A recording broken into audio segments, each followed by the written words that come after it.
Sell tax সংশোধন বিল তা ঘিরেই উত্তপ্ত হয়ে উঠল বিধানসভা। বৃহস্পতিবার বিধানসভায় সেল ট্যাক্স সংক্রান্ত বিলের ওপর আলোচনা চলছিল। তাতে নিজেদের বক্তব্য রাখেন বিজেপি বিধায়ক শঙ্কর ঘোষ, অশোক লাহিড়িরা।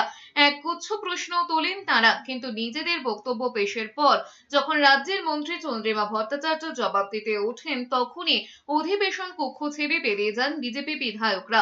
তাতে ক্ষুব্ধ রাজ্যের মন্ত্রী চন্দ্রিমা ভট্টাচার্য স্পিকার বিমান বন্দ্যোপাধ্যায়ের কাছে আবেদন করেন যাতে বিজেপির বক্তব্য বিবরণী থেকে বাদ দেওয়া হয়। তার দাবি, এটা বারবারই হচ্ছে। 9,000 ডিসপিউটেড অ্যামাউন্ট আছে।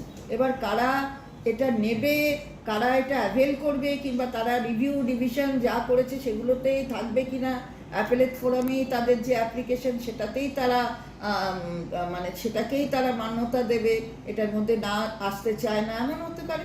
তাহলে আসবে না, এটা কাউকে বাধ্য করছে না। পরিস্থিতি বুঝে স্পিকার জানিয়েছেন এই নিয়ে রুল আছে। সেই মতো নজিরবিহীনভাবে স্পিকার বিজেপি বিধায়কদের সমস্ত বক্তব্য মুছে দিয়েছেন কার্য বিবরণী থেকে।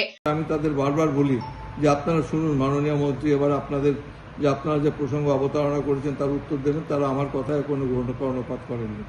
সেই জন্য আজকে আমি সিদ্ধান্ত গ্রহণ করেছি, ওরা যে বক্তব্য রেখেছেন সেই বক্তব্যটা সম্পূর্ণরূপে আমি এক্সপান্স করে দিয়েছি। ওদের কোনো স্পিচ রেকর্ডে যাবে না। শুধুমাত্র যারা সরকার পক্ষের যারা বক্তব্য রেখেন, যারা বিলের ওপর বলেছেন, তাদের বক্তব্যটাই রেকর্ডে যাবে। যদিও বিজেপি বিধায়ক শঙ্কর ঘোষের বক্তব্য আলোচ্য বিলটি পড়ে দেখার জন্য খুব কম সময় দেওয়া হয়েছে, তাই তাঁরা আগেই জানিয়েছিলেন ওই বিলের ওপর আলোচনা করবেন, কিন্তু মন্ত্রীর বক্তব্য শুনবেন না।